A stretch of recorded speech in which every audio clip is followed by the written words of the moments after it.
stars, twisting and gyrating, each series of loops on a zigzag course to forever. Journey to authenticity on a spiral path as the view gets wider and timeless.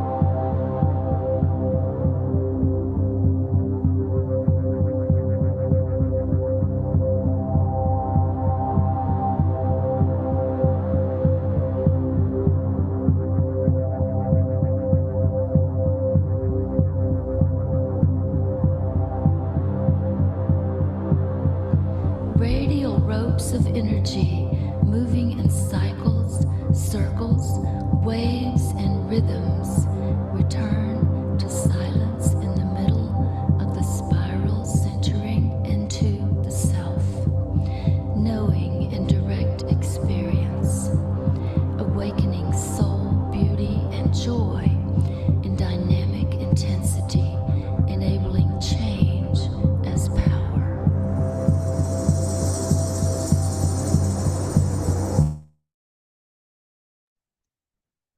Yoganali, hello friends. So happy to see all of you today. Thank you for being here as we celebrate our journey into the solitude of the solstice time coming up. I will call to my ancestors, my river basin, and the sacred mountain that I'm on. Gligia Koeskwe, dancing heron, dances with death, call me Gail. And Mayumi Ganaita Taki River Basin in Asheville, North Carolina, so-called, on our sacred mountain Aguirre, which means helping many people. We are the people who resisted both removal on the Trail of Tears and the resisted by hiding in these mountains. And these mountains still encourage appropriate resistance. So as we gather tonight, today in the moonlight, with all of you, we're going to celebrate the journey into the solitude of the dark nights and bring the balance to Patricia in Brazil as she goes into summer, and we celebrate the other side of the earth where things are different. And when we come together in these opposites, we create balance, just as the Woodlands people came here to balance the first coming of the Plains people, who brought the ways of the sun, and we brought the ways of the moon. So I invite all of you to share your experiences of the solstice turning. We will actually celebrate the solstice turning on Saturday, the 21st, with many more of our EarthStock community members. And this is our celebration of the preparation for that event, for that earth energy, that sun energy, that nature, indigenous people. And I say indigenous people as, you know, we who walk with the land, we who stay close to our ancestral land or connect closely to our land that we are on in whatever way we do that. And that's what I'm inviting you to share today, our walk in the moonlight. We say walk because we want to talk about what we actually do, not what we think or, you know, abstract opinions or anything, but what are we actually doing at this time to prepare for our dark nights that are coming, for the other side of the earth in the summer time that's coming? How do we prepare for this solstice turning. As the elders, what are we doing? What can we share with the world to help everyone celebrate and prepare for this turning of the sun? And the moon actually stood still. This is one of those times, the full moon, the cold moon was early yesterday morning, and it actually stayed in the same place from the day before. So it stood still. We hold that stillness in the times of solitude, as we prepare for the solitude that we're entering into with these long dark nights. We hold the stillness dear in our heart. And I want to give Patricia a chance to represent what she's doing on the other side of the earth to prepare for the longer days, I guess. Tell us your walk, if you will, please, Patricia. I didn't. Thank you. I'm putting my hand up because I don't know how long I'll be here. I didn't know it was going to be at this time. So I'm here in Sao Paulo, which is a new thing for me after a while to be with my grandchildren, family, etc. But I wanted to share the following. Here is, we're going into summer, and today especially is whoever studies the Mayan calendar is the first day of the 13 days of, and it's healing. It has to do with healing and with letting go behind. And personally, what I want to share is that I took a decision after my experience of almost death about 10 days or 2 weeks ago. Gail knows about it. That I was taken in an ambulance well, anyways, it's a long story, but here I am, healthy again. But it was an experience of letting go. And when I came here to Sao Paulo, I am doing everything this last week and now and today, especially, to let go of all the things that I carry to this day. I'm 73, and everything that I went to my old house and I gave away everything. It's been a time, and it is a time today of turning over and being empty, going into this solitude, to this place of silence, to a new, I don't know. I don't know. I don't have any answers, but to continue being able to contribute to my NGO in Bahia, where you all know I have a place, to genuinely give all my presence there. But I had to open up and let go of all my luggage and everything I have here in this big city. And now I'm, with the grandchildren and children, but basically it's a moment of letting go, of turning the page, but not letting go and erasing it. No, it's not.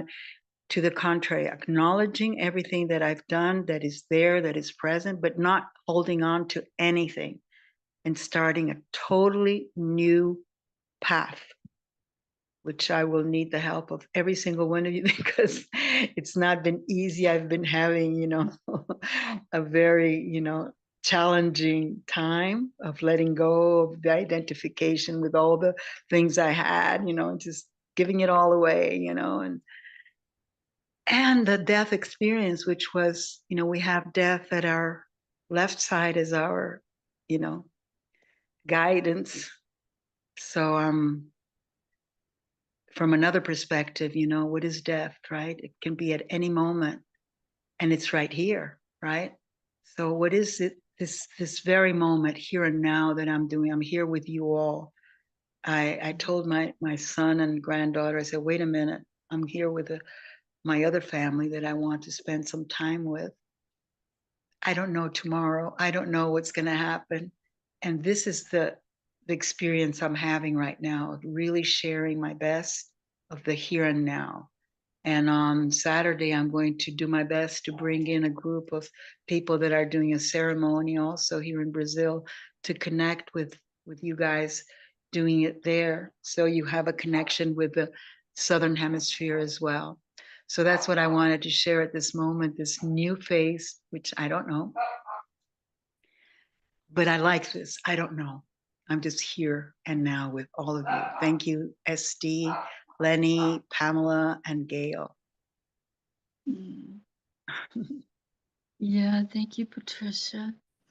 That was the question that the hurricane brought to me. I don't know. What is this? What am I seeing? Just being grateful to be present and share with everything around me. The trees that are standing, yeah, everything. Just being present. That's what we come to so often in the solitude. Yeah, yeah. Thank you, Patricia. Beautiful. Sharing your walk with us in the moonlight. SD, would you like to sing us in and share a song and tell us what you're doing in preparation for the solitude that's coming and the ceremony on Saturday? Let's unmute. Can you unmute SD? We can't hear you yet.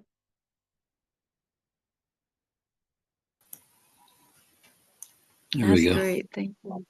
Yeah. We'll see you when you got it.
So my greetings to everyone at this time.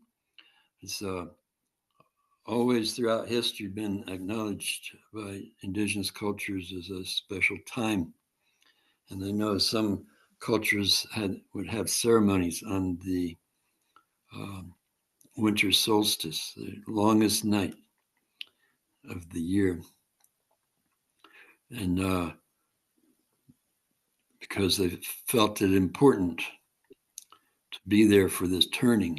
It's a turning in time. And we will go through the longest night of the year and start to go back toward the light, where the days will be getting longer. So it's often in the past, I was thinking I'm very alone at this time. Often at this time, I would be participating in some kind of ceremony and acknowledgement. So I think I'm just, we'll have our meeting and I'll do a little ceremony of my own for winter solstice, an offering of prayers. And that's about all I can say at this time. I'm looking forward to our participating together in that acknowledgement in just a few days' time.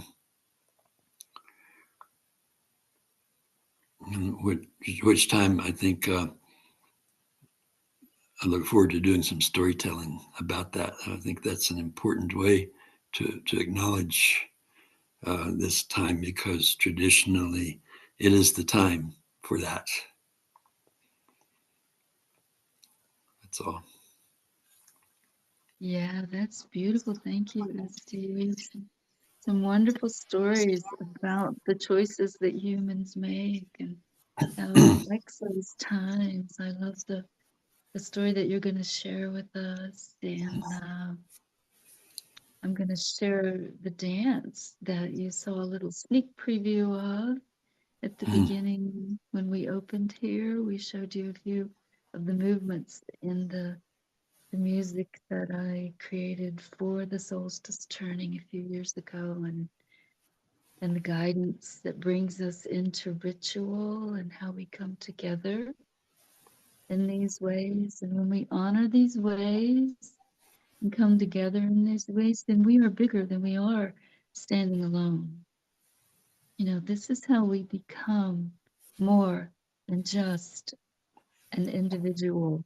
When we come together, we become the higher power that is created in community and in gathering and in being together in the ways of our ancestors, you know, reaching all the way back to this wave of humans where we all share ancestors. We come together at these times in ritual because ritual is a basic human need. We feel a need to come together and do the same thing in a simple, simple way. And our ancestors in the beginning of this wave of humans took care of food and shelter. And then they came together around the fire in the evening and they shared music, dance, stories. After language, we actually sang before we even spoke as humans. The studies tell us, you know, that, and if we watch the children, the babies sing before they speak, you know, and they dance before they walk. And so this is our journey to come back together in these simple, beautiful ways that we came in with as infants and came in with as this wave of humans. And we're all still here, obviously, in this wave of humans. So today I've invited Lenny to come and share with us an experience that he had shared with me that I thought was really fascinating, of a jump dance that I hadn't heard of, that I just really loved hearing about. And I'll invite him at this time to share whatever he would like to with us in his preparations for the solstice and gatherings and celebrations of the dark night.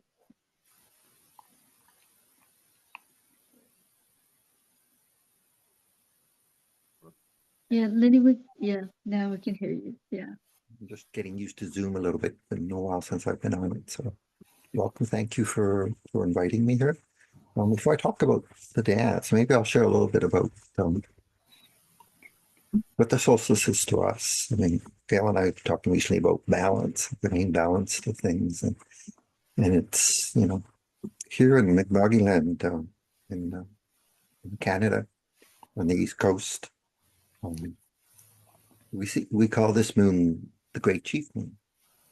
And that's because we believe that the reflection in the heavens or the sky or the celestial plane reflects what happens on Earth. And here the sun gets lower and lower on the horizon, but then the moon gets higher and higher in brightness. So that creates the balance that we see in nature and reflects that. So now we call this the Great Chief Moon because it's the strongest, brightest, longest moon. And at this time is a time when the people go moose hunting. So the moon provides the light for them to be able to see in the snow and to bring that winter harvest. So it's a very important time and brings that balance. And, you know, as Steve was saying, it's a time of storytelling as well too. That's a strong time because of the solstice. You have that change of actually that's when they come into balance, the longest, the brightest moon, and the sun the lowest in the Thank you, Lenny. I'm glad I didn't know there was moose in Nova Scotia when I was riding my bicycle across the peninsula from Yarmouth to the Mine of Space. And I think I would have been intimidated if I had known there was a moose out there somewhere. They're beautiful animals, but they're so huge. And I, of course, know nothing about the moose, but that is a very significant thing, I'm sure. Yeah.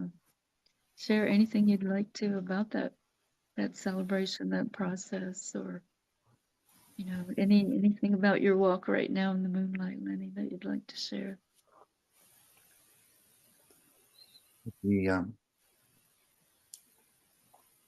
I was fortunate to work in the west, which of the mountains here in the Rocky Mountains, with Snake Stride. Helped them build a traditional underground lodge house, and at the end there was a ceremonial house, and in the winter at solstice, all the tribes would come together, and they each bring their ancestral songs that have been passed down to them.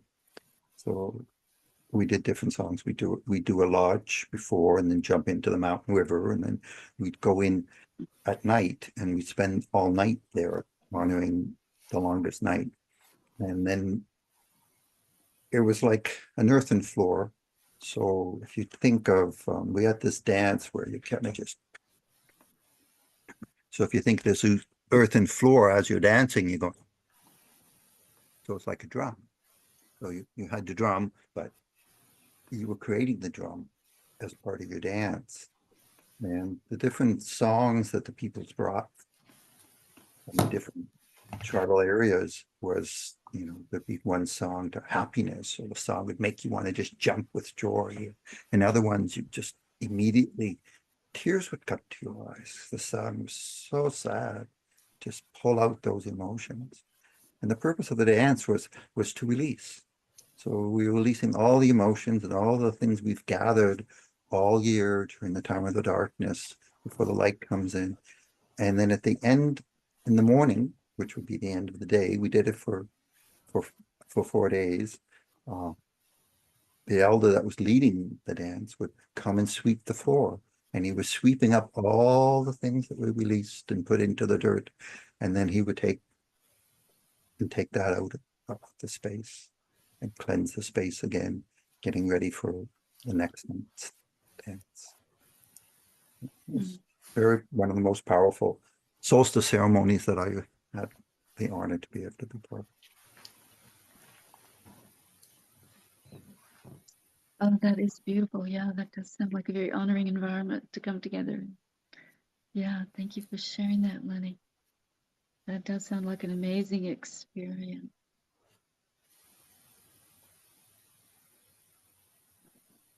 Wow, is there anything else that anyone would like to share at this time of their experiences and their walk in the moonlight?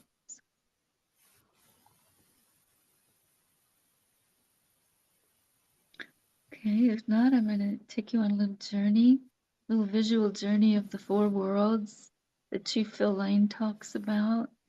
Since we're at times of turning, I've asked Pamela to share some photos that I've taken over time here on this sacred mountain before the hurricane hit. So you can walk with me on this mountain as it was. And if you'll share those at this time, Pamela, we'll start with the first world. The first world was the stone people. They were here first, and some people say that was the Big Bang. I don't know. But here's a stone that I love high up on this mountain. It's a mountain river, and you see it in the background, the water cascades over this stone and runs into this beautiful pool where I do our going to water ceremony when I can get there, and it may be a while before I can get there again. But this is one of my favorite images of first the stone, and then the water came to earth in the second world. And together they created the plants. And the next image will show you the plants that came together with the water and the stones and created the animals. And that's my little animal right there. And that's a, s- a scene from a hike that we took up on one of the highest peaks. Our stories say we came from the stars. We came down from the Seven Sisters and landed on the seven highest peaks here on the oldest mountain on Turtle Island. So there's my little dog sitting on the second highest peak up there on Pinnacle with the plant medicine all around him. And the animals are teaching us now in this fourth world to be the best humans that we can be. And I just want to remind everyone at this time of the turning that there is so much that we can learn from the plants and the animals at this time. And if we don't learn these ways and become the best humans that we are capable of becoming at this time of turning towards the fifth world, then we will go by the wayside like so many waves of humans before us and start over once again. So I just want to take these images and encourage you all to really think about this time of going into the darkness, going into the caves. And this is one of my favorite caves on the mountain that's in the next photograph that I want to share with all of you now. It looks like a bear, but it's the mouth of a cave. And I didn't even know it until I took this photograph. I was in the cave, very intimidated by being in the cave because that's not something I have the courage to do often. But it's a wonderful cave, about 20 minutes from here up the mountain. Normally, I don't know when I'll be able to go back to my favorite places because of the damage from the hurricane. But when I took this picture and I looked at it on my camera, I was like, oh, that looks like the bear. And it is, and it's a very 3D photograph. I don't know if you can tell it here, but it is very multi-dimensional. And the dream that came to me to prepare me for the hurricane was also very multi-dimensional, like this image. And the dreams that have been coming since the hurricane also show me this immediacy of the stones in front of me here in the opening, and then the trees in the distance, and the image of the bear, the white bear in the opening that had come to me in a dream before. So very multi-dimensional guidance from my soul in the dream world at this time, as we are on the verge of entering that fifth world, where we are responsible for becoming our most human.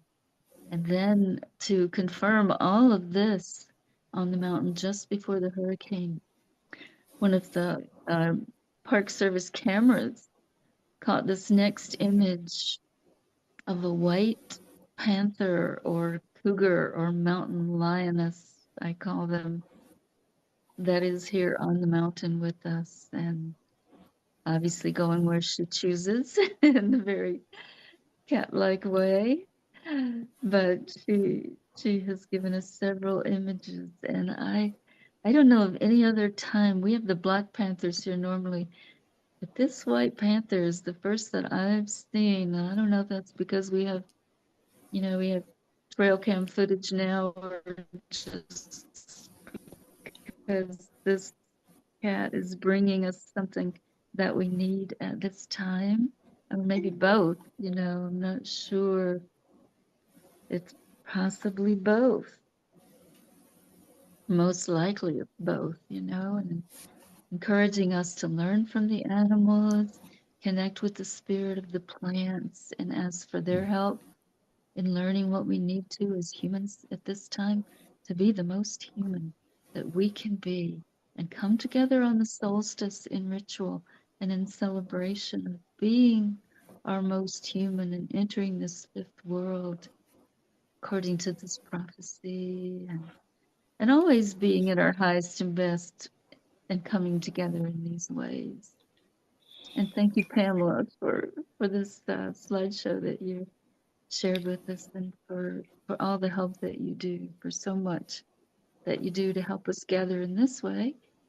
And of course, you're welcome to share in any way that you'd like to. And I know you'll be with us again on the solstice, helping out. And if anyone has any comments or any more sharing, we've got about 20 more minutes in our hour that we're recording. So you're all welcome to share any experiences or anything that's coming to you that you'd like to share in preparation for the solstice coming up soon.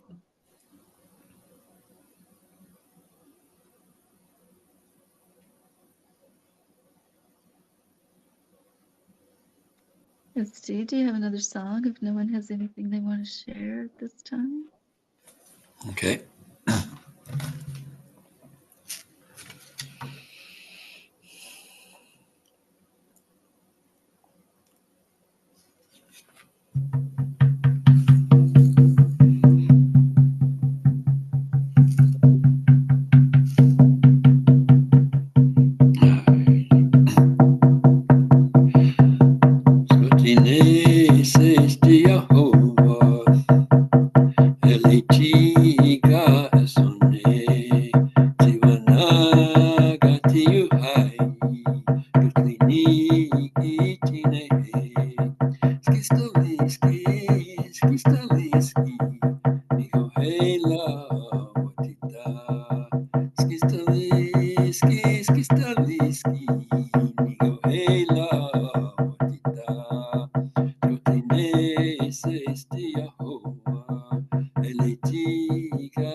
That's a Trail of Tears song, and praying for help and guidance to Creator. Thank you, SJ. That's a beautiful song, and you remind me to look to our soul in the dream world for guidance at this time as well. In the olden Yes, time. it's a time to honor our bear nature. Yeah. Because Thank you so much. Thank you so much. Yeah. I The bears are need going to this be staying tonight. I need this very deeply at this moment of my life, so I'm very grateful.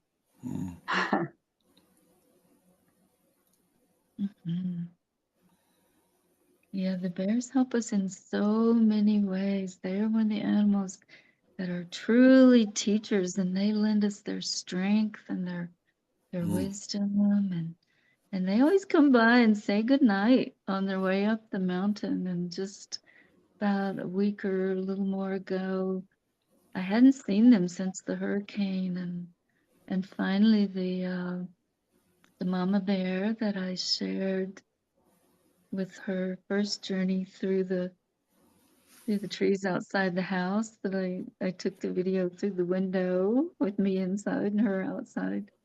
And the cubs were little tiny things then, and she showed up.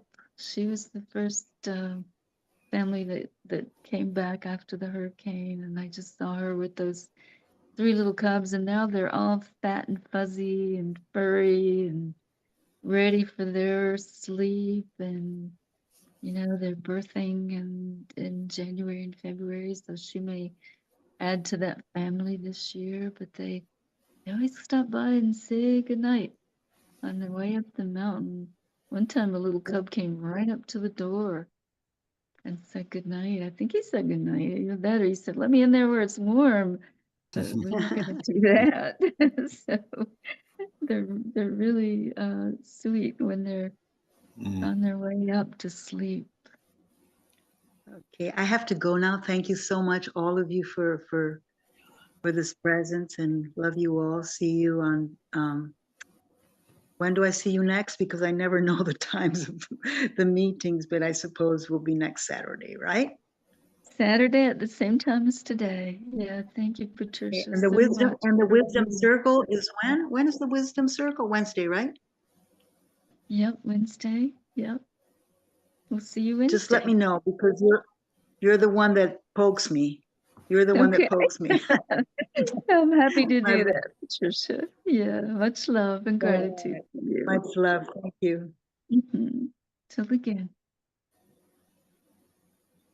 Yeah, we don't say goodbye. We say until again, because we know we will see each other, whether we see each other this life or the next life, this plane or the next plane, whatever dimension we happen to be in, we know we will see each other again.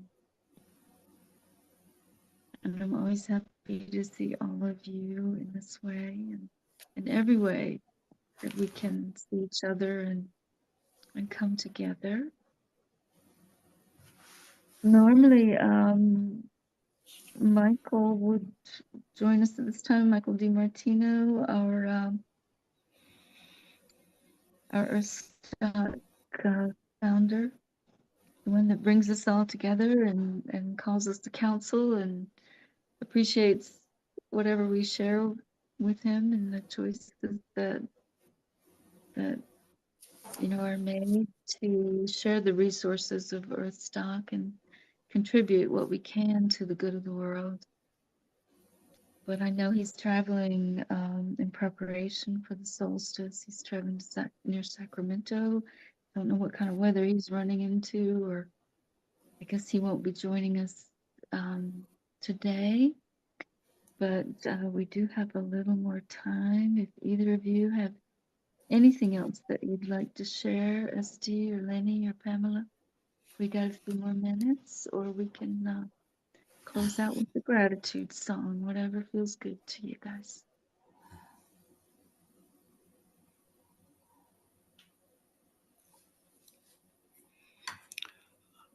I could tell a little story. Oh, we love stories, SD, please. Well, this is a true story. It comes from the Cheyenne people, from the Sand Creek Massacre,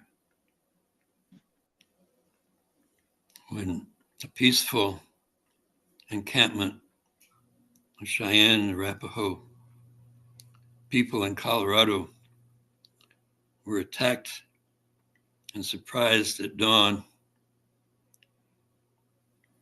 by cavalry troops, and many of them were wiped out. Children, babies, and all. There were some people who escaped.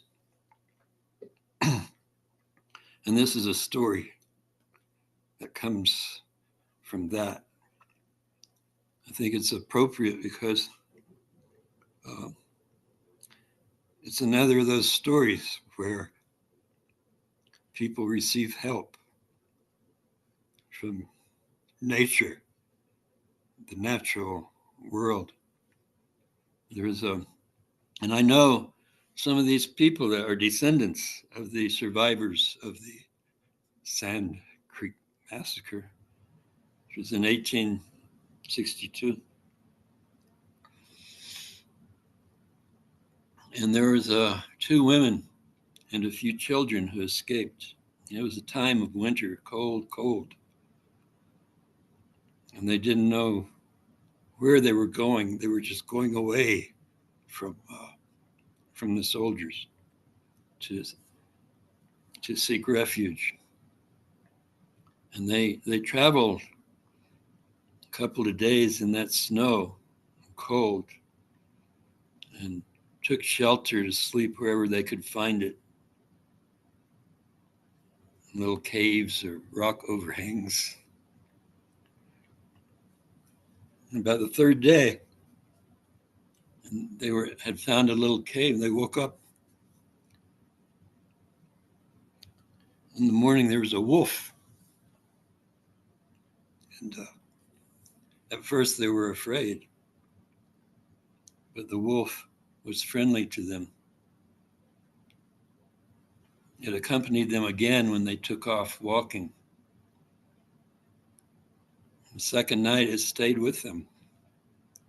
And one of the women said, "Wolf, you are our friend. Please help us. We are hungry."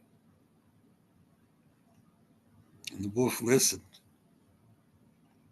And later that day, he came back with a part of looked like a part of a deer with meat, and they were able to eat from that and get strength. And that wolf started, it head out in front of them. It was leading them. And every day, it would disappear for a time, and it would come back with food for them.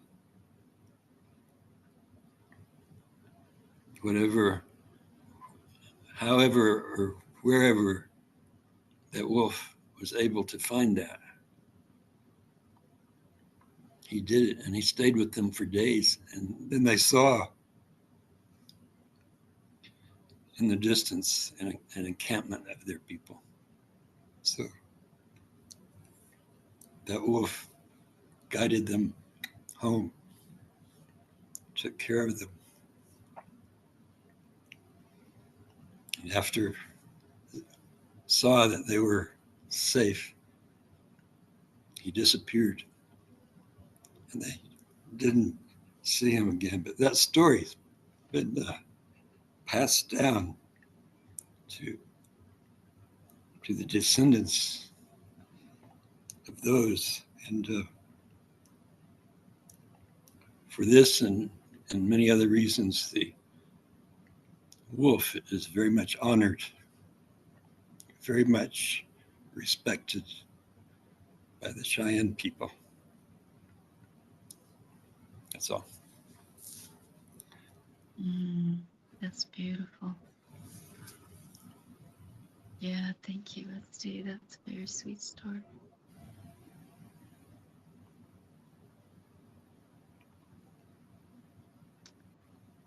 Okay, well, we'll close at this time with that beautiful story of guidance and help. Just what we need, just when we need it. Knowing that we will have that through the darkest nights, through the winter. We've done our preparations, and we continue to do our preparations, and we know that what is coming will be just what we need.